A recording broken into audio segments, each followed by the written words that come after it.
quick hi in the comments and let us know where you're tuning in from. Also, if you have any suggestions for us to make the channel better, please let us know. Now let's start with the story. My name is Colin Matthews. I'm 21 years old, a computer engineering student at Oregon State University. I'm not the type who likes spilling out my life story to strangers, but what happened to me and my sister Leah has left me no choice.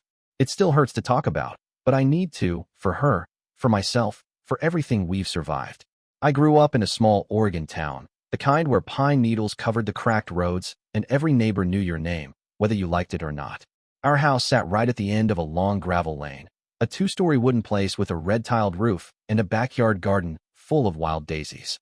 I can still see Leah running around back there, barefoot and laughing, her hair streaming behind her like a brown ribbon. From the outside, people thought the Matthews family was picture perfect.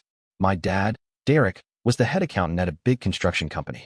He always left the house in a starched suit, hair parted neatly, a polite smile stuck to his face like he was born with it. Mom, Maya, taught elementary school. She had that calm, gentle way of speaking to kids that made them believe anything was possible. She'd give speeches at church, full of hope and inspiration. Then there was Leah, my sister, for years younger, but so much brighter than me. She was the town's ballet star, with eyes that sparkled like a summer night sky, and a smile that could make the coldest person soften. And me? Just a regular college guy, always hunched over my laptop, writing code, fixing busted speakers, or soldering random circuits for fun. Behind that picture-perfect mask, though, our house felt like a time bomb, one spark away from shattering everything. Leah was the light of our family, at least she used to be. When she danced, the whole world seemed to go silent, like it was holding its breath. I remember sitting in crowded auditoriums, heart pounding while she floated across the stage in her white tutu, light as air, spinning on tiny feet that barely seemed to touch the ground. Our grandfather, the closest person we had, really, was so proud of her. He'd grip my hand tight as we sat in the audience, eyes shining every time she took the stage. "Colin," he'd whisper, his voice shaking with pride, "that girl's an angel." And I'd nod. Not because I was trying to be polite, but because I knew he was right. She was. But 2 years ago, everything cracked apart. That day is burned into my memory, no matter how hard I try to forget. Leah had just finished a performance in Portland. She was 15 then. Grandfather had come to see her, of course, and afterward they drove home together. It was raining so hard the streets looked like glass. I remember texting Leah before they left. "Me, you coming back soon?" "Leah, Grandpa says we're on the way. Love you." "Love you too," I'd written back. That was the last message I ever got from her that night. Somewhere outside of town, a truck lost control on the slick highway. It slammed head-on into their car. Grandfather died on the spot. Leah survived the crash, but the cost was beyond anything I could have imagined.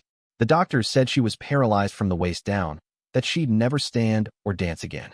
I was sitting in my dorm room when the news came in, the phone slipping out of my sweaty hand, the world spinning. I drove to the hospital like a man possessed, breaking every speed limit on the way. When I finally saw Leah, lying so small and fragile on that hospital bed, my heart felt like it split in two. Her eyes were blank, staring up at the ceiling. I knelt beside her, reaching for her hand. My mouth opened, trying to say something, anything, but my throat locked up. No words came. She turned her head just a little, her lips barely moving. "Colin, I'm okay," she whispered. No, she wasn't. She was trying to be strong for me, like she always did, but I could see right through it. After the accident, home was never the same. Actually, it was like the mask finally fell off. Our parents, who had once adored Leah, doted on her, started treating her like she was a problem to solve instead of a daughter to love. It was subtle at first. Mom would sigh under her breath every time she had to help Leah into the wheelchair. Dad couldn't meet her eyes when he spoke to her, turning away awkwardly. At night, they argued in their bedroom, thinking no one could hear. But Leah heard. I heard. "She's just a burden now," Dad muttered one night, thinking I wasn't home. I clenched my fists so hard my nails dug into my palms. I wanted to burst into their room and scream at him, to hit him if I had to, but I didn't. For Leah's sake. I didn't want her to see any more broken pieces of our family. What made everything worse was the money, the trust fund. Our grandfather had left behind nearly $1 million for Leah to use once she turned 18. He wanted her to chase her dream of becoming a ballerina, knowing our family wasn't exactly rich. But after the accident, everything changed. My parents, they didn't even bother to hide the resentment. They wouldn't say it directly, but their eyes spoke volumes. They looked at her differently now, envy turning to something colder, something dark. They kept Leah on a tight leash, claiming it was for her own good. But I could see through that lie. They wanted control, control over her, and eventually over the money. I couldn't figure out why they'd become so heartless, but every time I came home on the weekends, I felt like I was walking into a tomb, not a house. It used to be full of laughter, but now it was just heavy. I study far away, more than 3 hours drive, so I can't be there all the time. And that eats me up. I'm constantly worrying about her. Leah tries to act okay, sending me silly texts full of smiley face emojis, talking about books she's reading, about some cheesy movies she's watched on her tablet. But I can see the cracks. She's losing weight. Her voice is getting weaker. Her smile isn't the same. One night, past midnight, my phone buzzed. It was Leah. "Colin," she asked, her voice so small it made me ache. "Do you think I'm useless?" I nearly shouted through the phone. "Leah, don't ever say that. You are the most important person in my life." But deep down, I knew their words, their attitude, were cutting into her like a knife. I couldn't stand it. Something in my gut told me my parents had a plan, something they weren't saying out loud. Maybe it was paranoia. Maybe it was instinct. But I couldn't risk it. I'm a tech guy, code, circuits, all of it is my world, so I decided to use what I knew best to protect her. I secretly installed a GPS tracker on Leah's wheelchair, connected to an app on my phone. If anything happened, I'd know where she was. I didn't tell her about the tracker. I couldn't. I didn't want her to worry. And honestly, Leah deserved at least a shred of peace in her own home, a place where she shouldn't have to live in fear. Then came the day everything broke wide open, the day their cruelty showed itself, so plainly it felt like a blade cutting straight through me. It was a Saturday morning in late autumn. Gold leaves blanketed the roads, and the cold air carried that rich, earthy scent of forest soil. I was in my dorm, buried in an algorithm assignment, trying to focus on sorting runtimes and logic gates when my phone buzzed. "Leah, Colin, Mom and Dad say they're taking me hiking this weekend. They said they want the family to relax a bit." My stomach twisted. Hiking? Since when did my parents care about hiking, especially with Leah? They hadn't even bothered taking her outside much since she'd lost the ability to walk. It felt wrong, all wrong. I forced my thumbs to type something calm. "Me? Sounds fun, Leah. Be careful, okay? Call me if anything feels off." But no matter how I tried to reason it away, that feeling wouldn't leave me. It was like an alarm ringing in the back of my head, impossible to silence. I opened the GPS app, eyes locking onto the green dot of Leah's wheelchair, still showing she was home. The signal was strong, steady. Maybe I'm overthinking, I told myself. Maybe they're just trying to give her a nice day. But then I replayed every cold glance, every careless word, the talk about money, the way they distanced themselves from Leah since the accident. It was like poison had spread through our house. I decided right then I'd drive back on Sunday, just to be sure. It was the only way I'd have any peace. But I never imagined how bad it could get. Sunday morning, I woke up with a pounding heart, the worst sense of dread clawing at my gut. I grabbed my phone before even brushing my teeth, opened the GPS app, and saw the green dot moving, 40 miles out of town, heading toward the national forest near Black Ridge Cliff. My breath caught in my throat. Black Ridge? That place was a death trap, steep trails, huge drop-offs, and no guardrails. Taking Leah there in a wheelchair made no sense at all. I called her immediately. The line rang, and rang, and rang, then went to voicemail. I tried Mom. Nothing. Dad. Nothing. It was like the world had gone silent. A cold sweat broke over my skin. My hands shook as I whispered to myself, "Stay calm, Colin. Maybe they're just resting." But I couldn't believe it. Something was wrong. I could feel it in my bones. I grabbed my keys, threw my backpack into the back seat, and tore out of the parking lot, flooring the accelerator as much as I dared without getting pulled over. I couldn't stop checking the GPS app every minute, watching the green dot. It had stopped, right near the main cliff. It hadn't moved since. I gripped the steering wheel. My mind kept flashing horrible images I tried to shove away. "Please be okay, Leah." It was nearly noon when I finally reached the edge of the forest. I pulled off the road, heart hammering, and spotted my parents' SUV parked crookedly near the trailhead. That made my chest squeeze even tighter. I shut off the engine, grabbed my phone, and slung on my backpack, then bolted down the dirt trail toward the cliff. Each step felt like it weighed 100 pounds, dread sinking into my bones with every footfall. I kept my phone out, eyes locked on that, praying it would take me straight to Leah before something terrible happened. The trail twisted through towering pines, sunlight cutting through the canopy, laying down these gentle, dappled patterns on the ground. I heard birds chirping somewhere high in the pines, and the wind whistling through the rocky crevices, but no human sounds, no laughter, no conversation. Just an eerie quiet that made my skin crawl. Finally, the trail opened into Black Ridge Cliff, a huge clearing where the earth ended in a brutal, endless drop into a gaping chasm. My heart was pounding so violently I thought it might rip through my ribs. And then I saw them. My parents. They stood right at the cliff's edge, next to Leah's wheelchair. Leah looked so small, so breakable, her brown hair whipping in the wind. She stared out over the drop, trying to act calm maybe, but her face was ghost pale, her eyes wide with worry. My dad, Derek, was talking to my mom, Maya, in a voice too low for me to catch, but his posture was stiff, tense, like he was bracing for something. I saw Mom nod, her hands clenched so tightly. I crouched lower behind a rock, breath caught in my throat. My heart slammed against my ribs. What are they doing? Then it happened. Dad stepped behind Leah's wheelchair, gripped the handles. I thought he was just going to turn her around, but no. He pushed. Hard. The force jolted the wheelchair forward so suddenly I heard its wheels skidding on the dirt. Dad! Leah screamed. And then it was gone, rolling over the edge of the cliff. Her cry, raw, terrified, echoed in my skull before the canyon swallowed it whole. My blood froze. The world tilted. My feet felt nailed to the ground, like I was in a nightmare I couldn't wake up from. They stood there, my parents, peering down into the abyss. No tears. No panic. Mom turned to Dad, voice flat. It's done, she whispered. Dad nodded, stone-faced. They turned and calmly started walking back up the trail, like they'd just taken out the trash. I clamped a hand over my mouth, my breath jagged. Rage tore through me, hot and feral. I wanted to lunge at them, break them apart with my fists, but Leah, my sister, I had to get to her first. After they disappeared into the trees, I bolted for the cliff's edge, heart pounding so loud it was all I could hear. I peered down. The drop made me dizzy. Jagged rocks jutted out like knives. Then I saw it. Her wheelchair, smashed and twisted, caught on a narrow ledge maybe 20 meters down. And there, beside it, a small figure, crumpled. Leah. My throat closed up. She was breathing, faint, but alive. I didn't think, just moved. There was a narrow, dangerous goat trail winding down the cliff, more a suggestion of a path than an actual trail. I took it, hands clawing at roots, shoes slipping on loose dirt. Every step was a war in my head, but I kept going.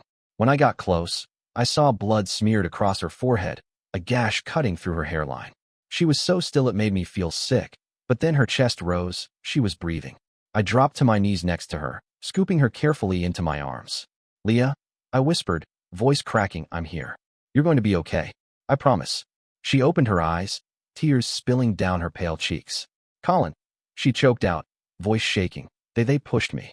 I swallowed hard, rage and grief tangled together until I thought I might choke.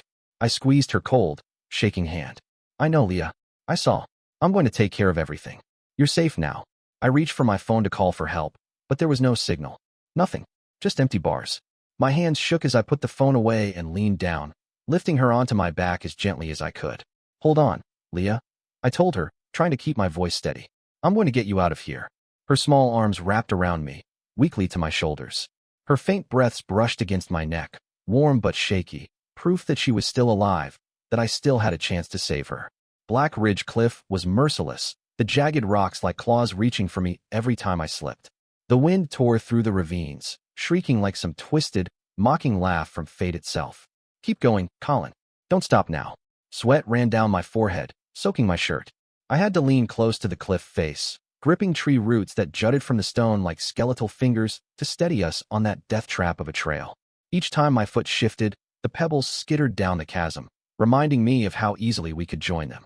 Behind me, Leah whimpered softly. Each tiny sound felt like a knife straight to my heart.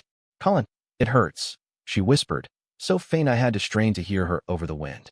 I paused for a second, bracing myself against the cliff, breathing hard. I know, Leah, I whispered back, my voice rough. Just hang on a little longer, okay? You're almost safe, I promise. But what if I can't keep that promise? That thought slashed through my head, nearly making me lose my grip. I shoved it away.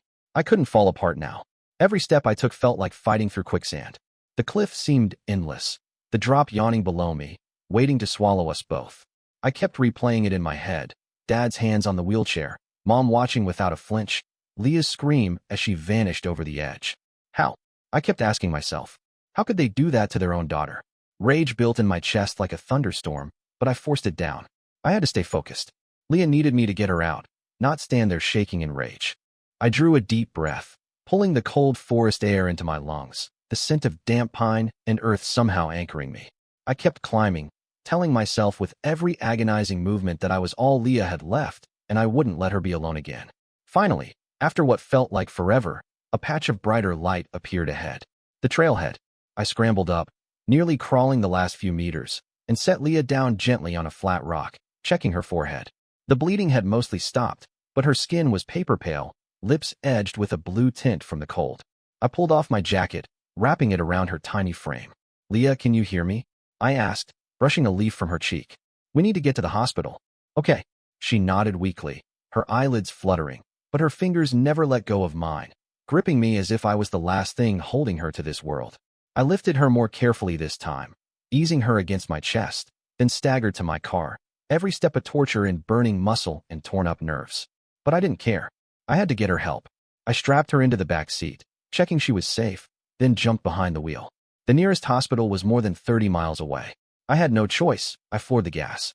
Halfway down the winding forest road, my phone buzzed with a text from Mom. "Calling your sister went missing on the hike. We're at the police station. Come home now." My hands tightened around the wheel, my throat dry and raw with rage. Missing? They had the gall to call it missing?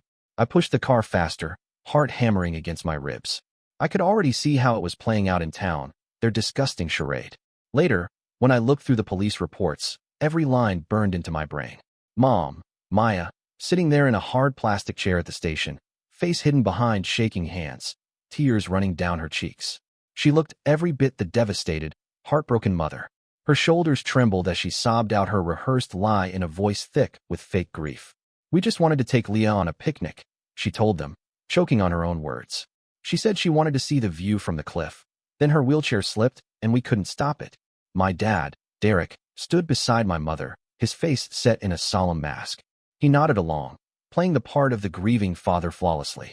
"We tried to find her," he told the officer, voice heavy with rehearsed sorrow. "But the chasm was too deep. We fear the worst has happened." Their lies poured out as smoothly as if they'd been practicing them in front of a mirror for weeks. The officer, a middle-aged man with deep creases under tired eyes, scribbled down every word, sympathy shining through his worn expression. "We'll organize a search right away, Mr. and Mrs. Matthews," he assured them. "But that area is harsh, and the chances—" He paused, looking down at his notepad, clearly reluctant to finish the sentence. After they gave their statement, the police put together a rescue team. They combed through Black Ridge Cliff, climbing to the ledge where Leah's mangled wheelchair lay like some twisted piece of wreckage. No sign of her, no trace of her body, just a few dried bloodstains and scraps of broken plastic. The rescue team leader, a tall man with a dark beard and kind eyes, shook his head slowly, turning to my parents. "If she fell here," he began, voice careful, "her chances of survival are almost zero. This forest is cold, and in her condition." He let the words trail off, unwilling to say she's probably dead out loud.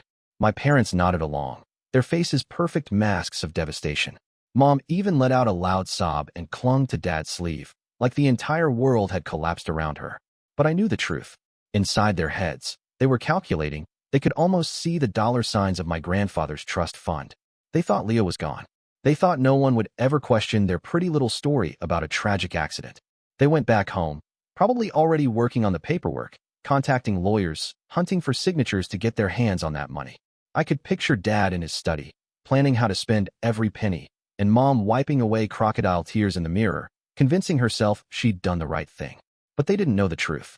They didn't know that Leah was lying in a hospital bed barely 30 miles away, with me right there beside her. They didn't know I'd seen everything. The moment Dad's hands shoved her wheelchair forward, the way Mom's face stayed cold and unmoved as Leah disappeared into the abyss. And they sure as hell didn't know that I, Colin Matthews, a 21-year-old nobody, had sworn with every last piece of my heart that I would make them pay. I sat by Leah's bed in the emergency room, gripping her hand tight. The hospital smelled of harsh antiseptic, and the steady beeping of the heart monitor felt like the only thing holding me together. Leah looked so breakable under the fluorescent lights, her skin pale and cold, a thick white bandage around her forehead, and Foreline dripped slowly into her arm, drop by drop, like a silent reminder that she was still fighting. I couldn't let go of her hand. I wouldn't. Every faint breath she took was another promise that I'd never leave her alone again. The doctor came in then, a man with salt and pepper hair, his eyes calm but serious, voice deep and measured. "The girl was in shock," he explained, "and she's lost blood. But there's no serious damage to her internal organs. You were lucky to get her here in time." I nodded, forcing myself to look grateful, but inside my mind was a hurricane, spinning the same memory over and over. My parents, standing by that cliff, pushing my sister into the abyss. Will she be okay? I asked. My voice barely steady. The doctor looked at me, his face tired but gentle, his tone cautious. She needs time, he replied. We'll move her to the recovery ward tomorrow morning. You should rest a bit. Rest? How could I rest when the people who had tried to kill my sister were out there pretending to grieve? When the same hands that shoved her off a cliff were probably signing papers to steal her future? I glanced at the clock on the wall, almost midnight. They can't find her. They can't know she's alive. I pulled my phone out of my pocket, staring at the screen for a second before powering it off. I wouldn't let them trace me.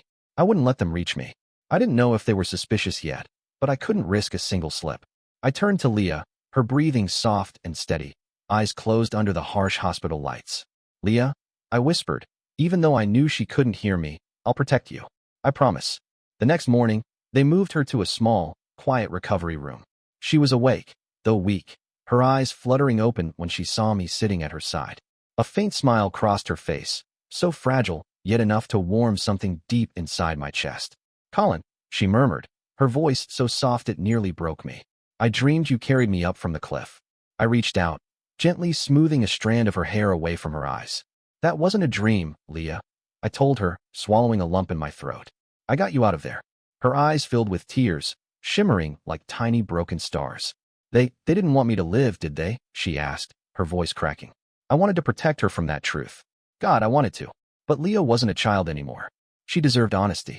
I could only nod, gripping her hand tighter. But you have me, I told her, voice firmer this time. I won't let them hurt you again. Over the next few days, I barely left her side. I slept on a foldable chair next to her bed, one eye always open, one ear always listening.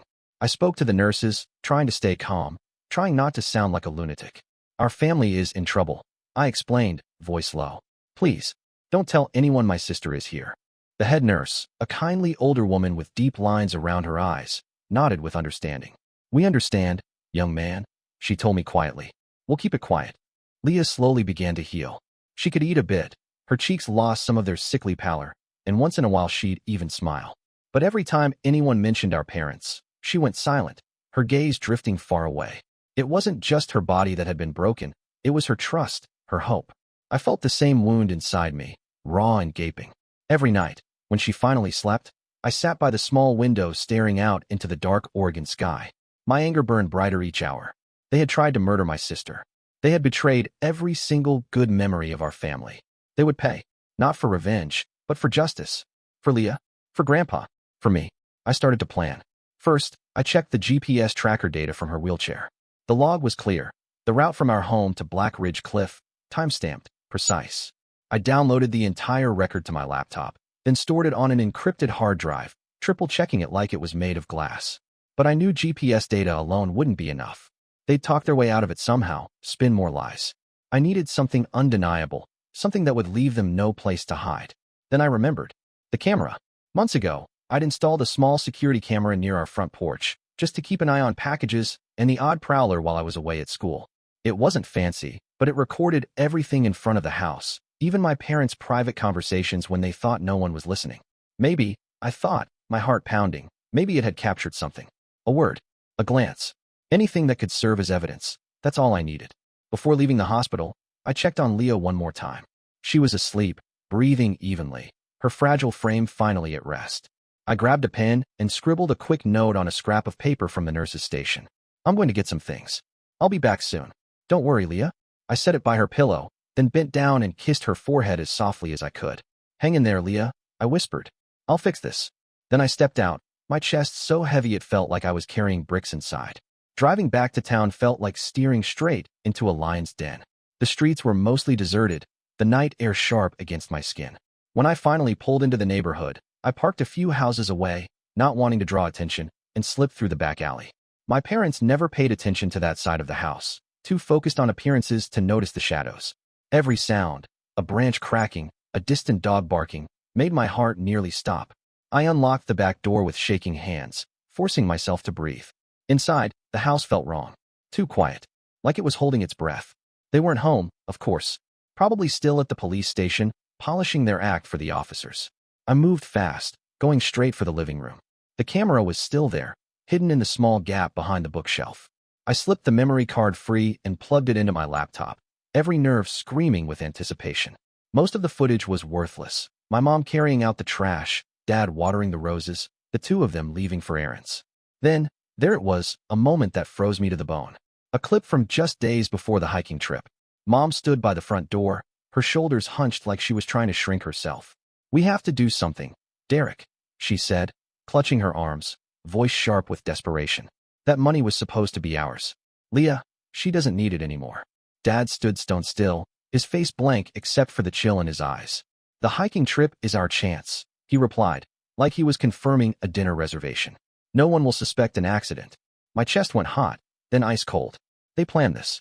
My blood thundered in my ears, but I forced myself to focus, copying the footage to a backup drive, then pocketing the memory card like it was a precious jewel. It didn't show them actually pushing Leah, but it proved they intended to. I left as quickly as I'd come, slipping back into the shadows. When I returned to the hospital, Leah was awake, a book in her lap. She looked up when I walked in, her smile small but so bright it nearly broke me. "Where did you go?" she asked, voice trembling. I sat down beside her, taking her hand gently. "I went to get something," I told her. "Something that'll make sure Mom and Dad can't deny what they did." She looked at me for a long moment, her eyes wide but full of trust. Then she nodded, a small brave gesture, as if she knew this was bigger than either of us. After that, I reached out to Grandpa's old lawyer, the one who had handled the trust fund.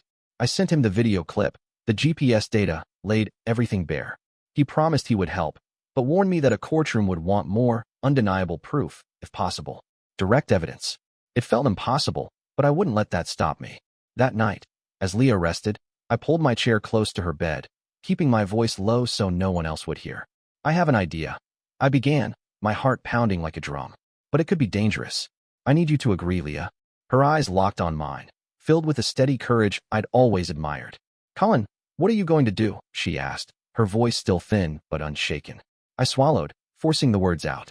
"I want to spread a rumor," I told her, "that you were saved by a stranger, and that you mumbled about being harmed by our parents.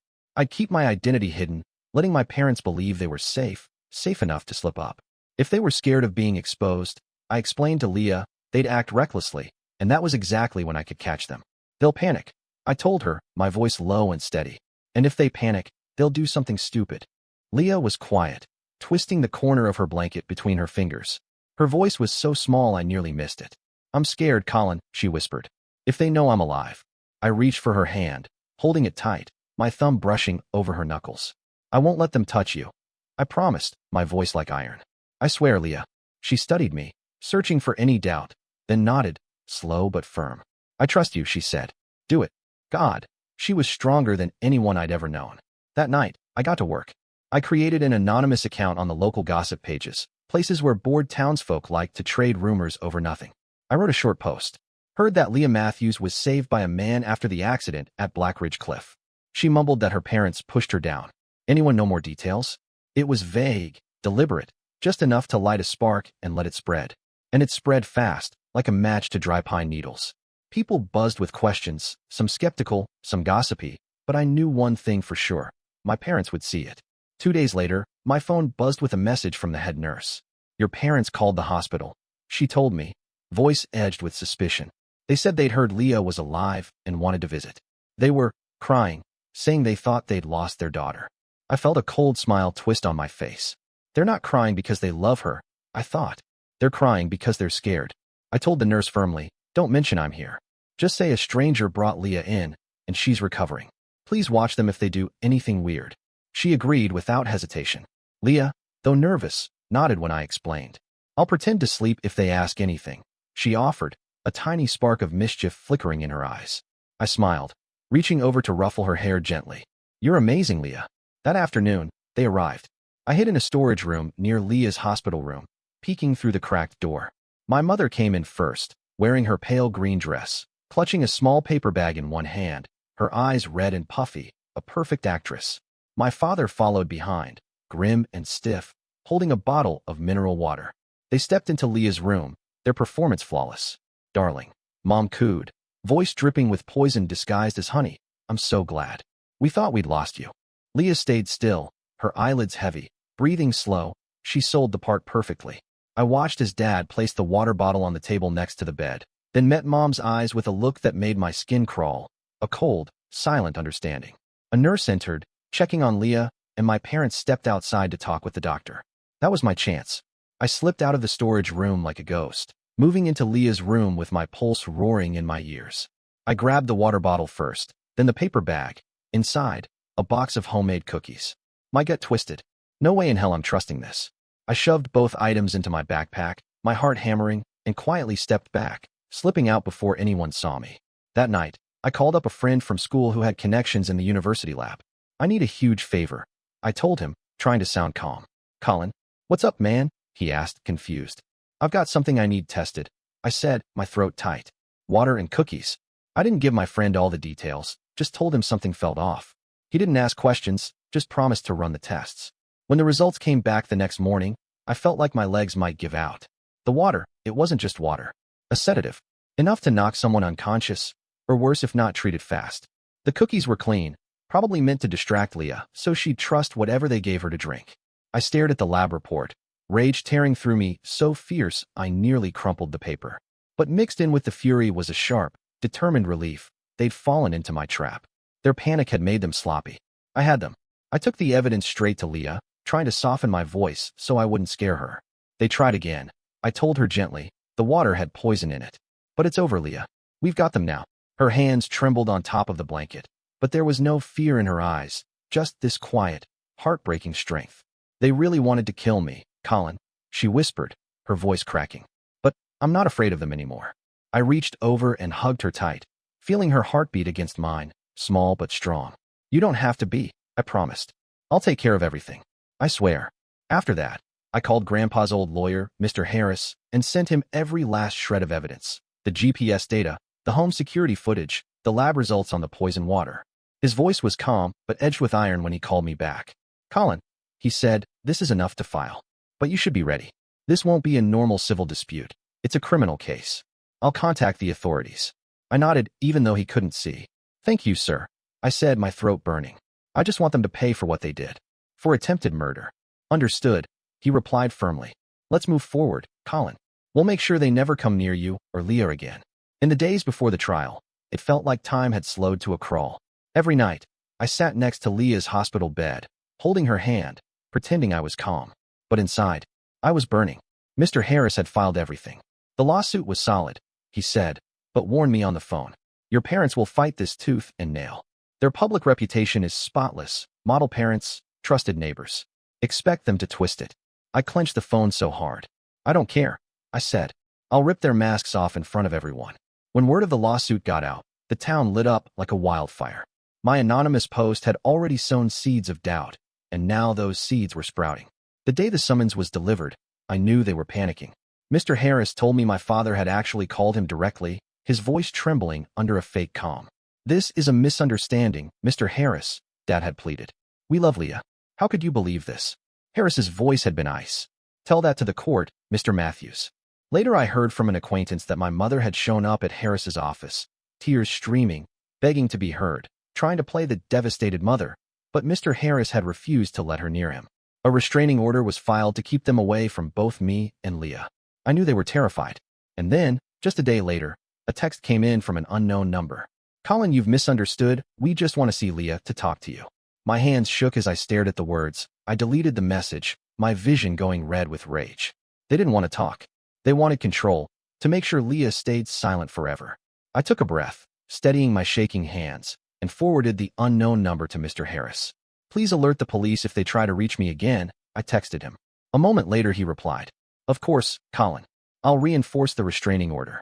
Word soon came back that my father had marched into the station, furious, yelling about slander. The officers told him the restraining order was active and that any contact with me or Leah would be a violation. No one in town seemed willing to believe them anymore. Even the neighbors were whispering, giving them suspicious looks. The day of the trial arrived with Oregon's sky a smudged canvas of gray, a drizzle falling like cold tears. I stood outside the courthouse for a moment, breathing in the damp air, gathering my courage. Then I pushed Leah's wheelchair inside, every step echoing in my ears. The small courtroom was packed, people we'd known our whole lives. Leah's teachers, our neighbors, even a couple of TV crews from Portland with cameras ready. It was stifling in there, the air thick with old wood, tension, and the faint tang of musty paper. As I wheeled Leah down the aisle, dozens of eyes followed us. I could hear the murmurs. How could they do that to their own daughter? I always thought the Matthews were perfect. Perfect. The word made me want to laugh and scream all at once. That perfect family image had been a lie for so long. Leah clutched my hand, her grip so tight and cold it nearly hurt. "Colin," she whispered, "I'm scared." I knelt down so we were eye level, giving her the best reassuring smile I could manage. "You don't have to be," I told her. "I'm here, and so is the truth." She nodded, taking a shaky breath. We settled into our seats. Across the courtroom, my parents sat apart from us, an entire row of wooden benches and what felt like an entire ocean away. My father wore a spotless gray suit, but his face was drawn, his eyes red. Mom had on a plain black dress and kept dabbing her eyes with a crumpled handkerchief, the perfect grieving mother act. But I could see through them. When their eyes met mine, I held their gaze without blinking. Mom looked away, shame or fear or both tightening her features. Dad tried to keep his stare steady, but there was something hollow behind it, something already broken. Today, I told myself, they won't get away with it. Mr. Harris stood then, calm and powerful, his voice filling the silent room like a bell. "Your Honor," he began, "today we address an unforgivable crime. The attempted murder of Leah Matthews, an innocent 15-year-old girl, by her own parents, Derek and Maya Matthews." A wave of gasps rippled through the courtroom. The judge, an older man with a lined, stern face, banged his gavel, commanding order. Mr. Harris continued, unshaken, presenting the evidence we'd spent weeks gathering. First came the GPS data from Leah's wheelchair. He projected a map on a large screen, red dots tracking her precise path from our house to Black Ridge Cliff, stopping exactly where she had been pushed. "This was not," he said, each word like a hammer blow, "a joyful family outing. This was a calculated plan to kill." I looked at my parents. Mom had her head bowed, clinging to that damp handkerchief like a shield. Dad sat rigid, jaw clenched, the mask he'd built for years starting to crack. Then came the next blow, the footage from our home camera.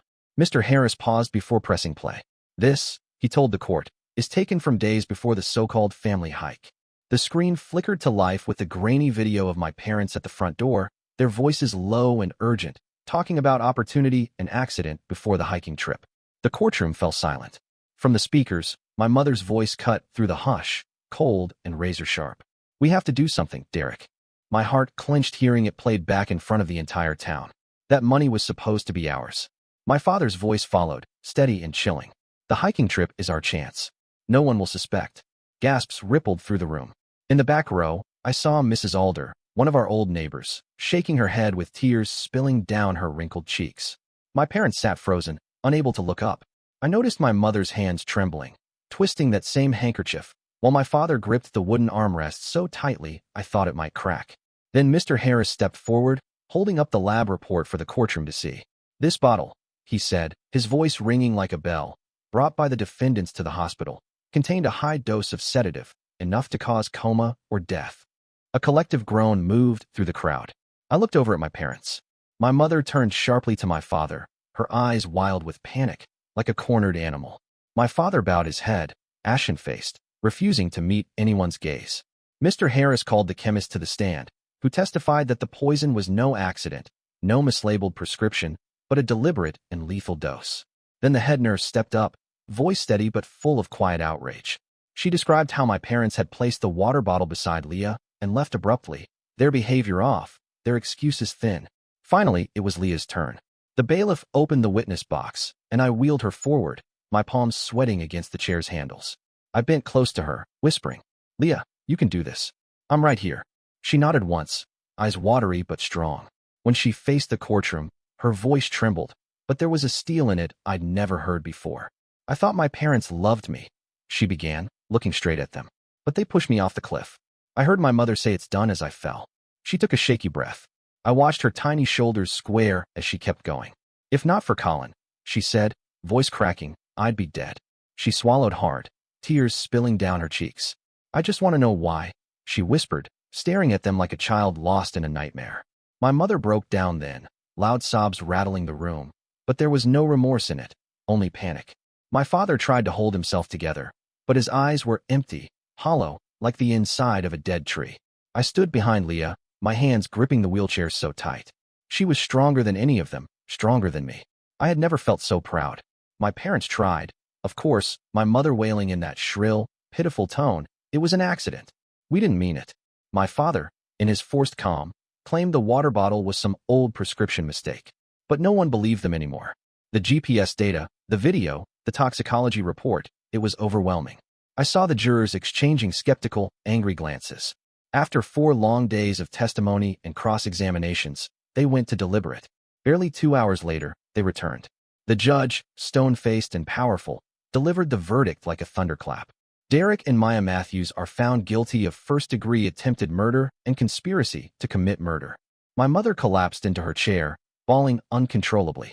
My father just stood there, his face the color of chalk, as if all the life had drained out of him. The bailiffs stepped forward, snapping the handcuffs onto their wrists. Neither of them dared to look at Leah or me. As they were led away, I wrapped my arms around Leah, feeling her tiny body tremble against me. "It's over, Leah," I whispered, burying my face in her hair. "We're free." The trial was over, but its echoes still rattled around in my heart, a quiet undercurrent of pain that I knew might never fully leave. We left the courthouse together, rolling out into the weak, washed-out winter sunlight. I paused at the top of the steps, looking down at Leah's face. The light caught her features, highlighting that small, brave smile, a smile that had survived the impossible. "Colin," she whispered, her fingers wrapping around mine. "What do we do now?" I met her gaze, feeling a new resolve settle into my bones. "We'll start over, Leah," I said, my voice firm. "A new place, a new life, just you and me." We left town the following week.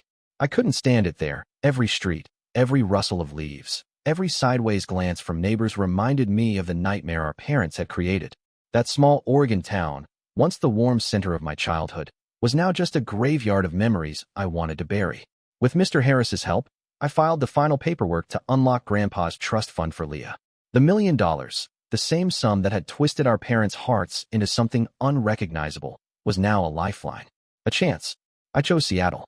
The city was big enough to disappear in, to become anonymous, to live without people whispering the word Matthews behind our backs. I rented a modest 2-bedroom apartment near a leafy park, where Leah could feel sunlight on her face and breathe air unpolluted by gossip. The place had huge windows overlooking the skyline, a skyline that made me feel small in the best way, as if anything was possible.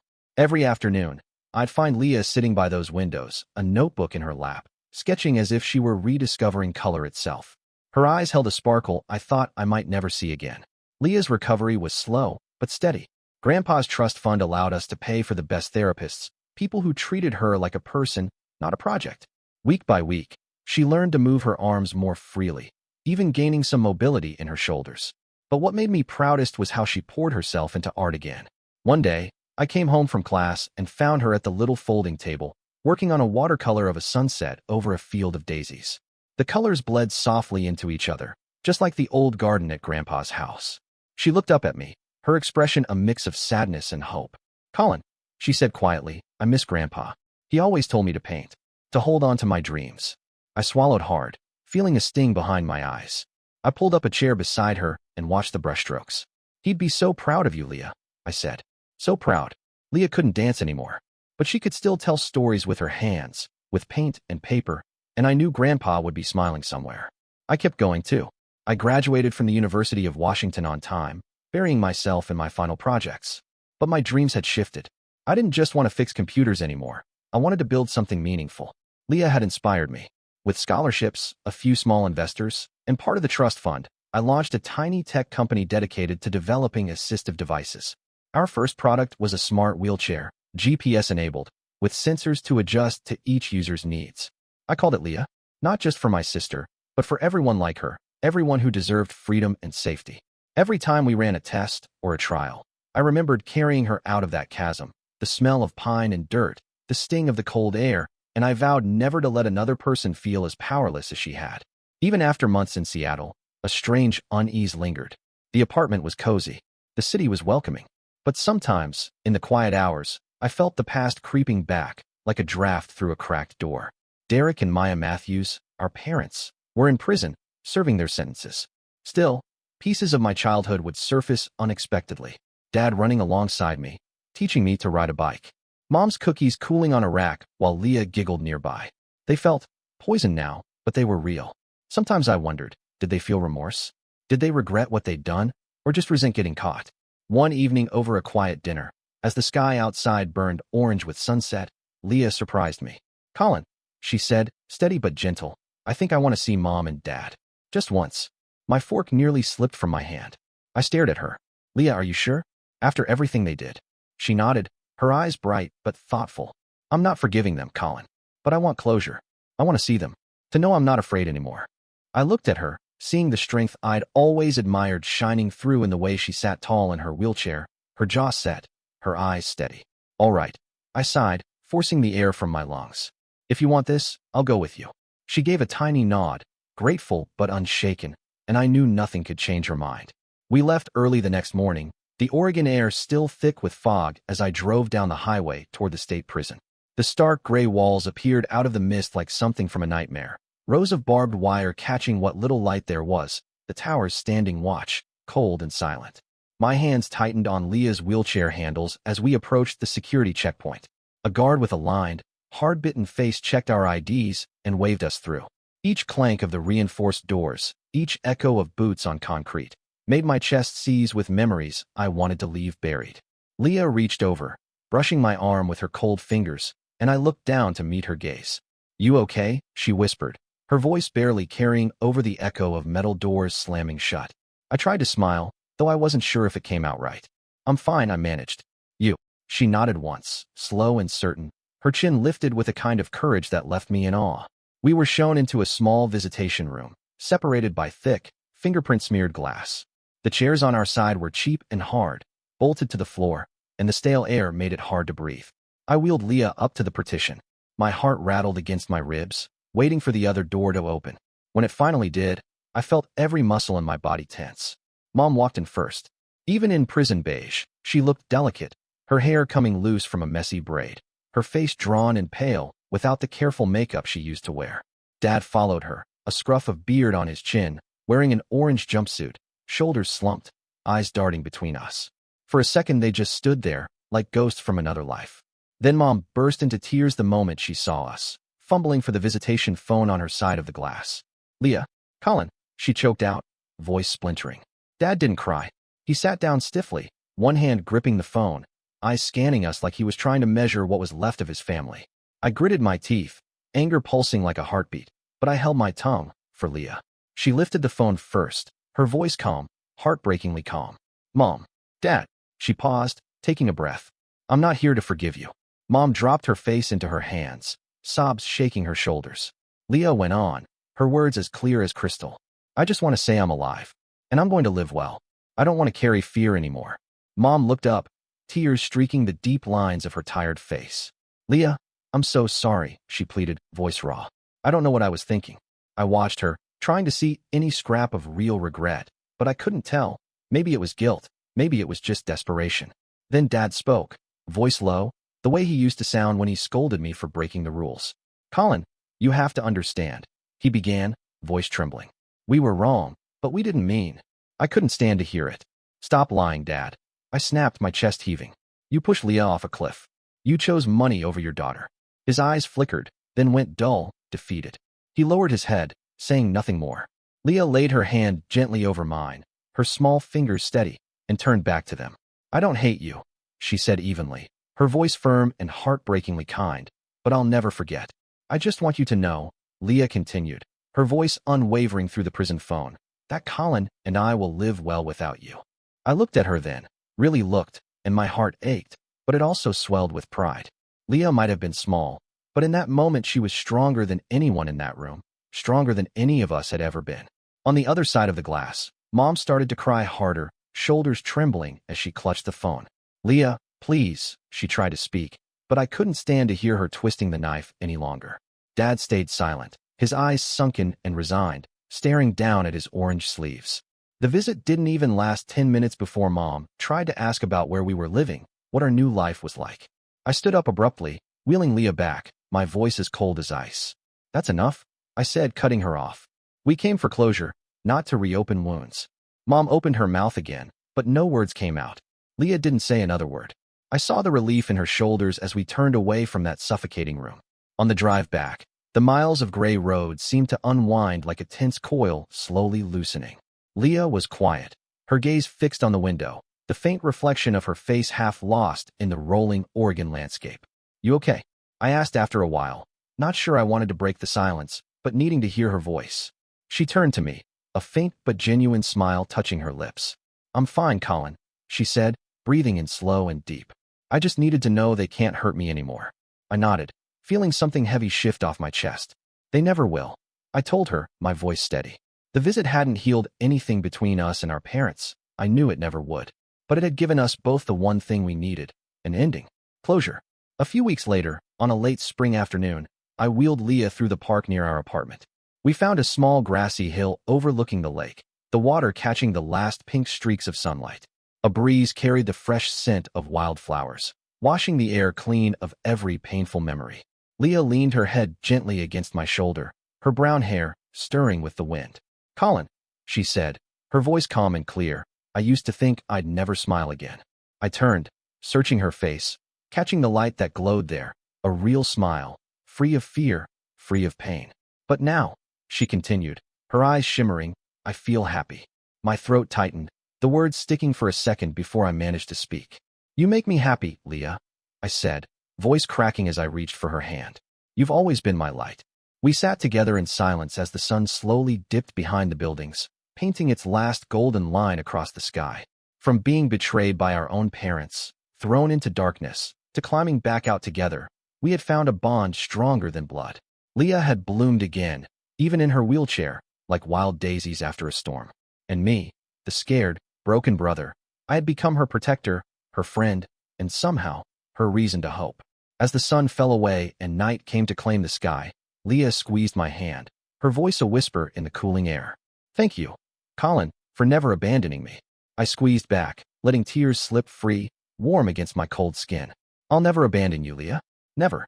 Dear listeners, please share your thoughts in the comments section below and don't forget to like, share, and subscribe.